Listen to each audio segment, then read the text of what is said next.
اعوذ باللہ من الشیطان الرجیم، بسم اللہ الرحمن الرحیم۔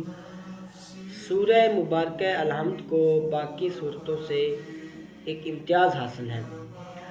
یہ اس کی فضیلت، اس کی شان، اس کا مقام مرتبہ سب سے جدا ہے، کیونکہ باقی سورہ ہیں وہ خدا کی گفتگو کے عنوان کی حامل ہیں، یعنی اللہ نے گفتگو کیا اس میں، اور یہ سورہ ہے، سورہ مبارکہ الحمد ہے، یہ بندوں کی زبان کے طور پہ نازل ہوا ہے۔ گویا کہ اللہ تعالیٰ نے سورہ مبارکہ الحمد میں بندے کو ڈھنگ سکھایا ہے کہ اللہ تعالیٰ سے بات کیسے کرنی ہے، اللہ تعالیٰ کی تعریف کیسے کرنی ہے، اللہ تعالیٰ سے مانگنا کیسے ہے، مانگنے کا ڈھنگ اللہ نے سکھایا ہے۔ تو یہ اسلوب لب و لہجے کے لحاظ سے یہ سورت جو ہے باقی سوروں سے ممتاز ہے۔ اور دوسری وجہ یہ سورت اساس قرآن ہے، یہ قرآن کی اساس ہے۔ اساس کہتے ہیں بنیاد کو، جس پہ پوری عمارت ٹکی ہوتی ہے اسے اساس کہتے ہیں۔ اس سورت کو قرآن پاک کی اساس کہا گیا ہے۔ رسول خدا ارشاد فرماتے ہیں، ایک مرتبہ جناب جابر جو ہے وہ جابر بن عبداللہ انصاری، وہ رسول خدا کی خدمت میں حاضر ہوئے تو رسول خدا نے ان سے فرمایا، کیا تمہیں سب سے فضیلت والی صورت کی تعلیم نہ دوں؟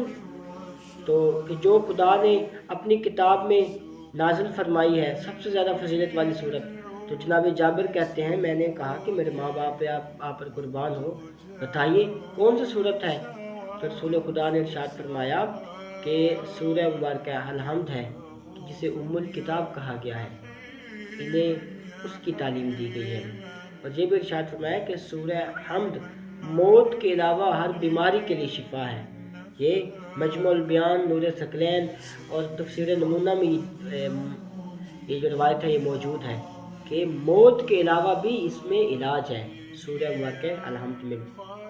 پھر رسول خدا کا ایک اور ارشاد ہے، رسول فرماتے ہیں کہ قسم ہے اس ذات کی کہ جس کے قبضہ قدرت میں میری جان ہے، خداوند عالم میں تورات، انجیل، زبور، یہاں تک کہ قرآن مجید میں بھی کوئی ایسی سورہ نہیں نازل فرمائی کہ سورہ الحمد کی مثل ہو۔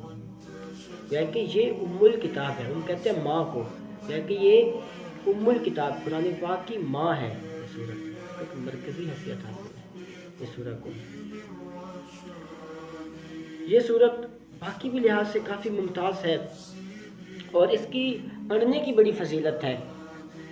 رسول خدا ارشاد فرماتے ہیں کہ جو مسلمان سورہ الحمد پڑھے تو اس کا ثواب اس شخص کے برابر ہوگا جس نے 2/3 قرآن پاک کی تلاوت کی، اور ایک حدیث میں تو ہے کہ جس نے پورے قرآن کی تلاوت کی، ایسا ہے، اور اسے اتنا ثواب ملے گا گویا کہ اس نے ہر مومن اور ہر مومنہ کو ہدیہ پیش کیا ہو۔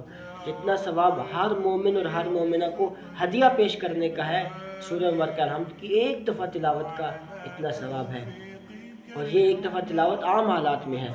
پھر رمضان میں، ماہ مبارکہ رمضان میں تو اس کی بہت زیادہ فضیلت ہے سورہ مبارکہ الحمد کی۔ اسی طرح یہ سورت جو ہے یہ پیغمبر خدا کے لیے اعزاز کا باعث ہے، جیسے کہ اللہ تعالیٰ نے سورہ مبارکہ ہجر میں ارشاد فرمایا کہ وَلَقَدْ آتَيْنَاكَ سَبْعًا مِّنَ الْمَثَانِي وَالْقُرْآنَ الْعَظِيمِ، بے شک ہم نے آپ کو 7 مثانی عطا کی، قرآن عظیم عطا کیا۔ یہ قرآن پاک سے مراد قرآن عظیم، قرآن پاک، اور 7 مثانی یعنی سب کہتے ہیں 7 کو، اور مثانی 2 دفعہ، یعنی یہ سورت چونکہ 2 دفعہ مکہ میں بھی نازل ہوئی، مدینہ میں بھی نازل ہوئی، اس دفعہ اسی وجہ سے اس کو مثانی کہتے ہیں، اور 7 آیات ہے تو سب، یعنی سب مثانی، 7 مثانی۔ تو اس سورہ کو قرآن پاک کا ہم پلہ قرار دیا گیا ہے، یعنی پورا قرآن پاک ایک طرف اور یہ اکیلی سورت ایک طرف ہے۔ اور اسی طرح ایک روایت کہ رسول خدا امام جعفر صادق ارشاد فرماتے ہیں، امام صادق علیہ السلام فرماتے ہیں کہ تفسیر نور ثقلین میں روایت موجود ہے کہ شیطان نے 4 دفعہ نالہ افراد کیا، 4 دفعہ شیطان نے گریہ کیا، کھل کے گریہ کیا۔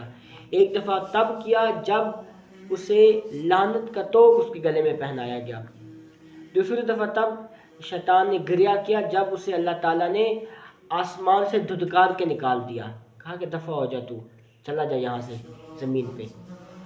اور تیسری دفعہ وہ کہ جب رسول خدا کو مبعوث و رسالت کیا گیا، اس وقت شیطان کی چیخ بلند ہو گئی۔ اور آخری مقام وہ کہ جب سورہ مبارکہ حمد کو اللہ تعالیٰ نے نازل کیا تو شیطان کی چیخ بلند ہو گئی، گویا کہ یہ سورہ بڑی اہمیت کی حامل ہے۔ اور اس سورہ کو بے شک مولا علی ارشاد فرماتے ہیں کہ خداوند عالم نے مجھے سورہ حمد دے کر خصوصی احسان جتلایا۔ یہ مولا علی نے رسول خدا سے روایت بیان کی کہ رسول فرماتے ہیں کہ اللہ تعالیٰ نے مجھے سورہ حمد دے کر خصوصی احسان جتلایا ہے اور اسے قرآن پاک کے مقابل قرار دیا ہے، اور عرش کے خزانوں میں سے افضل ترین خزانہ جو ہے وہ سورہ مبارکہ الحمد ہے۔ بس اللہ تعالیٰ سے دعا ہے کہ اللہ تعالیٰ ہمیں سورہ مبارکہ الحمد کی زیادہ سے زیادہ تلاوت کرنے کی توفیق عطا فرمائے۔ السلام علیکم ورحمۃ اللہ وبرکاتہ۔